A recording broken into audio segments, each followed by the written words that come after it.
Yeah, now you can see today's shooting is different because everybody is in location. Both my daughter, look at my daughter over there, Adachi Fimu, she also came to the location. I want them to see what their father used to see in the bush. They are watching, see my wife over there, she's just 20 kilometers away watching me, you know. She just wants to see what I used to see. It's not only to sit down at home and laugh at anything I do. She only sits at home and laugh at anything I do.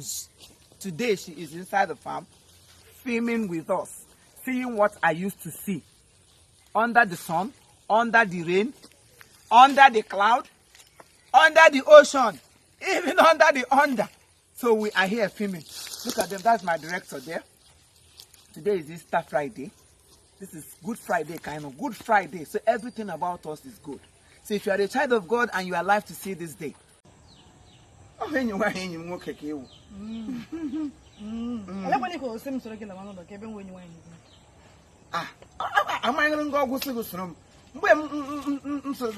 me to the home. As soon as you are for 9 months tomorrow. Zogo so quite in human negos, Hoganya, no good. We won't put here. As soon what a crew, none at the one other what a crew when you walk in Naga and him ball. He can email gay device. But as soon as you know, Ma would know is the Ma Wumba, Umaji, they could have, hey, God forbid, the Chineka to Wapa, a man a hand will be well loved, neighbor, no, man, I was born queer. Jabby, what did you could see to lose of my guy? Oh, him, when you to the sugar on him. I check on I'm the cheap. So I do them cheap, no. Oh, yeah, check on. I would pay him, I would not know Kigashan. I would saw him could come and him so was so. On your name, when he ate it. And when I went the same dose.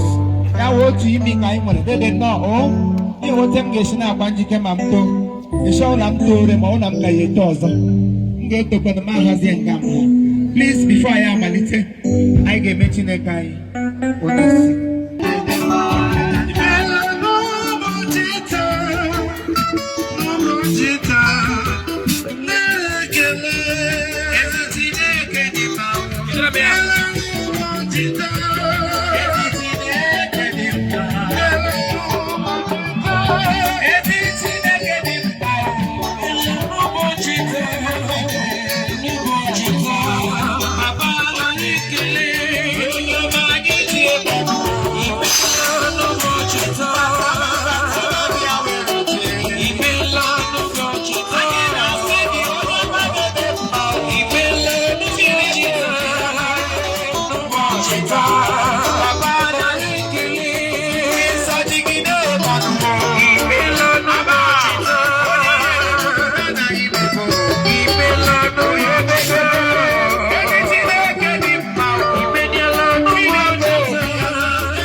pastor. Nadiga putati makadi dio.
Happy Easter to you, ma. Thank you. Welcome Thank to you my so house. much. Though I'm feeling very shy right now. I know. Thank you.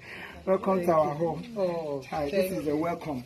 It is an epitome of arrival. Epitome. Epitome. Yes, sorry how. Of arrival. Of arrival into my community thank you distinguished. for, Oh, yeah. Thank you for accepting my arriving. Oh, thank you. Thank you. Wow. Arrivals. Yes. Happy Easter to all our fans. Yes. Happy Easter. Happy Easter. Happy Easter. Happy Easter. Happy Easter.